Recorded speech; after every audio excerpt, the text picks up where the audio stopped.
आप सोचने को मजबूर हो जाएंगे कि किस प्रकार यहाँ पे जो खरीदी प्रभारी और जो लैंप्स प्रबंधक उनकी लापरवाही का जो नतीजा है वो आप देख सकते हैं। धान की बर्बादी देखना तो कोंडागांव ब्लॉक में आ जाइए।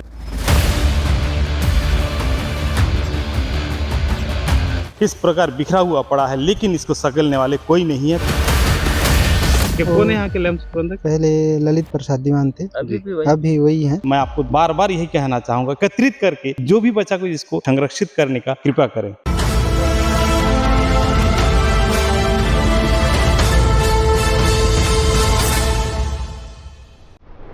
जब कोई किसान खेती करते हैं और अनाज उगाने का शुरू से लेकर अंतिम तक जो है काफी मुश्किलों का सामना करना पड़ता है अनाज उगाने के लिए और काफी परेशानी झेलना पड़ता है। परंतु आज मैं अमरावती धान खरीदी केंद्र में हूं और धान खरीदी केंद्र की हालत को देखते हुए ऐसा लगता है कि किसान ने जो कुछ भी मेहनत करके अनाज उगाए हैं वो मेहनत शायद मिट्टी में मिलता हुआ नजर आ रहा है। आप देखिए, मैं इस वक्त ये मेरे सामने धान है और धान ही है, ये खराब होकर सड़ रहा है। ये देखिए,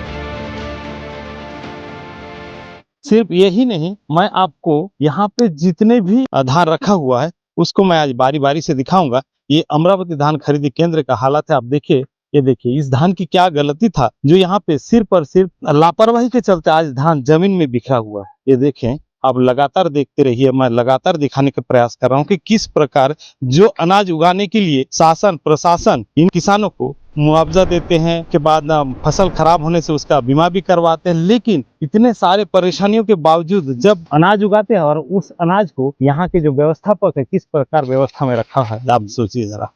और इसका कहीं ना कहीं लापरवाही जो उठाव भी समय पर नहीं होने के चलते इस तरह की जो हालत आपको दिखाना पड़ रहा है हमें। क्योंकि पिछले दिन जब मैं इस धान खरीदी की बद से बदतर हालत को लेकर जब मैं खबर को लगाता हूँ तो कई लोग मुझे SMS के माध्यम से या फिर अपने WhatsApp के माध्यम से शिकायत की थी कि लगभग कोंडागांव ब्लॉक के जो धान खरीदी केंद्र की हालत यह ऐसा ही है, जिसको मैं दिखाने के लिए आज फिर यहाँ पे अमरावती खरीदी केंद्र में आया हूँ। आप देखें जरा, इस बोरी को मैं उठाने का प्रयास कर रहा हूँ तो आप देखिए नीचे की हालत क्या है, और इसमें पूरे धान है और इस धान अंकुरन हो गया है।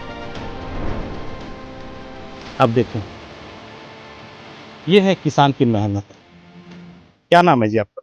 कुमार साहब जी, यहाँ पे कब से हैं आप? ये तो नवंबर से। यहाँ हालत को देखते हो कैसा लग रहा है आपको? हालत को देखते हुए तो थोड़ा जोर से बोलिए।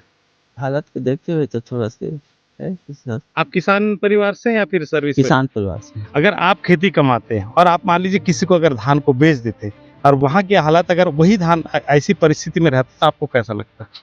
दुख तो लगता है, दुख लगता है। लगता है। यहाँ की हालत देख के आप क्या महसूस कर रहे हैं? थोड़ा से है तो सर। कितने पैमाने पे खराब हो रहा है? हजारों बोरी होंगे। अब पीछे भी देखिए जरा, पीछे भी देखिए, उधर भी देखिए, उधर भी देखिए।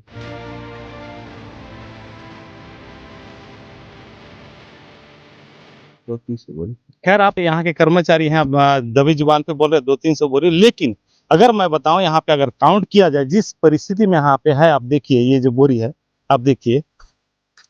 प्रदेश के सरकार को भी अवगत कराना चाहता हूँ मेरे खबर के माध्यम से। आप देखिए किस प्रकार यहाँ पे धान रख रखाव के लिए जो है खराब होते हुए नजर आ रहा है। आप सोचिए जरा, ये बोरी को देखिए, ये सब जो है धान की जो है जड़ निकल चुका था, जो कि जमीन में लटक चुका था, जिसको अब उठाए तो ऐसा हालत है। चलिए, मैं और कुछ जगह पे जो है यहाँ पे धान संरक्षित किया गया वहां पे भी जाने के बाद आपको यहाँ की जो हालत है वो दिखाने के प्रयास करूंगा मैं। और लगातार आप देखते रहिए कि किसान के द्वारा खून पसीना सींच कर जो अनाज उगा गया उस अनाज की किस प्रकार यहाँ पे अनादर और दुरुपयोग हो रहा है। आप देखिए जरा, यहाँ पे इस खरीदी केंद्र की हालत देखिए आप। क्या कभी आपने, क्या सरकार सोचा था सरकार की जो राशि से इस धान को खरीदी किया जा रहा है उस धान की ये हालत होगी? कभी नहीं सोचा था। अब देखिए किस प्रकार यहाँ पे अव्यवस्था का आलम है। अब देखिए जहां तहां धान की बोरी फटा टूटा पड़ा हुआ है। सिर्फ एक जगह ने, मैं आगे और बढ़ता जाऊंगा तो आपको और दिखता जाएगा कि क्या हालत है। लगातार आप देखिए किस प्रकार यहाँ पे ये वही अनाज है जो आप और हम खाने के लिए मजबूर होते। जब पैसा रहेगा जेब में और अनाज नहीं रहेगा तो पैसा कोई काम का नहीं है, और तब यही अनाज हमारे पेट भरने के लिए काम आएगा। लेकिन उसी अनाज का किस प्रकार अनादर हो रहा है, जरा देखिए, इधर भी दिखाइए। सिर्फ यही नहीं, मैं लगभग आप देखिए पूरी जगह पे है, सिर्फ और सिर्फ अव्यवस्थाओं के आलम है यहाँ पे। अब देखिए किस प्रकार यहाँ पे क्या वास्तव में इसको देखने के बाद मन विचलित नहीं होता है? क्योंकि मैं दूसरी जगह पे ले चलूंगा, वहाँ पे भी दिखाऊंगा कि किस प्रकार तो अनाज हम खाते हैं उसकी अनादर और दुरुपयोग हो रहा है। आप देखिए सिर्फ और सिर्फ लापरवाही की नजारा है। आप देखिए ये पूरे की पूरी और धान की बोरी है। ये देखिए धान है ये। अब देखिए धान की बोरी है। सिर्फ नजरअंदाज लापरवाही का खामियाज भुगत रहे हैं। दिखाने को मजबूर हूं मैं यहाँ के लापरवाही का जो नजारा है। आप देखिए जरा ये पूरे के पूरे जो धान है आपको नजर आएंगे।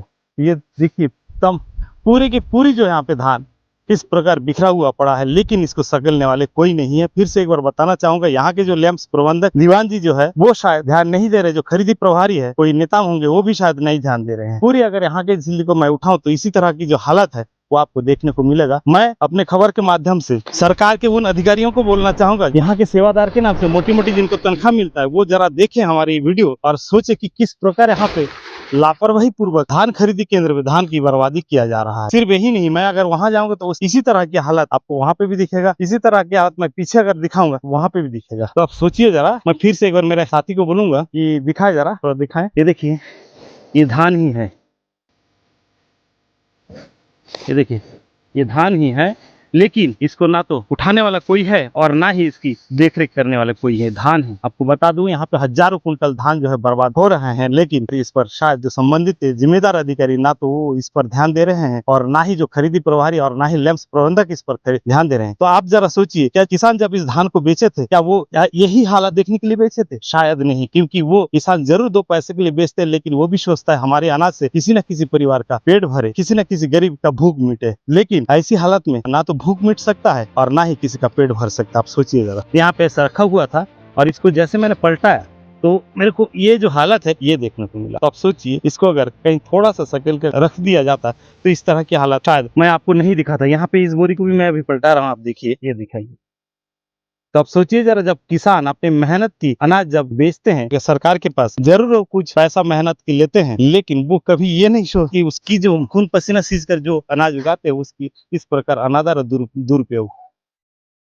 अब देखिए सोने जैसा चमक रहा है ये धान, लेकिन सिर्फ और सिर्फ अव्यवस्थाओं के आलम के चलते आज सड़ने को मजबूर। कौन है यहाँ के लैंप प्रबंधक? पहले ललित प्रसाद दीवान थे, अभी वही हैं। लेकिन चार्ज कुछ देंगे ऐसे बोल रहे थे। अभी तक दिए तो नहीं ना? नहीं दिए। उनके हाथ में? हाँ, उसके हाथ में। तो ललित प्रसाद दीवान जी, मैं आपको बताना चाहूंगा, आप भी शायद आपके परिवार में भी कोई ना कोई खेती किसानी करता होगा, लेकिन शायद इस तरह की जो अनाज की हालत है शायद आप भी अपने घर में नहीं रखते होंगे। लेकिन अपने खरीदी केंद्र में जरा आपके अंडर में जितने लोग हैं उनको थोड़ा सा सलाह मशवरा देते तो शायद जो हालत यहाँ पे मैं दिखा रहा हूँ, लगभग यहाँ पे 1000 बोरी से भी ज्यादा धान जो नष्ट होने की कगार पर है, लगभग सड़ भी चुका है। कई जगह मैं दिखाया हूँ, क्योंकि जिस धान में अंकुरन हो गया उस धान दोबारा काम नहीं आ सकता है। लेकिन मैं आपको बार बार यही कहना चाहूंगा, हाल में जो भी बचा कुचा इसको जरा ध्यान दीजिए और एकत्रित करके जो भी बचा कुछ इसको संरक्षित करने का कृपा करें, क्योंकि हम सिर्फ आपको सलाह दे सकता हूं। अब करना नहीं करना ये आपकी काम है, क्योंकि कोई भी किसान नहीं चाहता है, भले ही वो धान बेचने का पैसा ले लेता है, लेकिन कोई भी किसान नहीं चाहता है कि उसका जो भी खून पसीना सींच कर जो अनाज उगाते उस अनाज का दुरुपयोग हो। कैमरा पर्सन अविनाश के साथ विश्वजीत मल्लिक, टुडे न्यूज़ 24, कोंडागांव।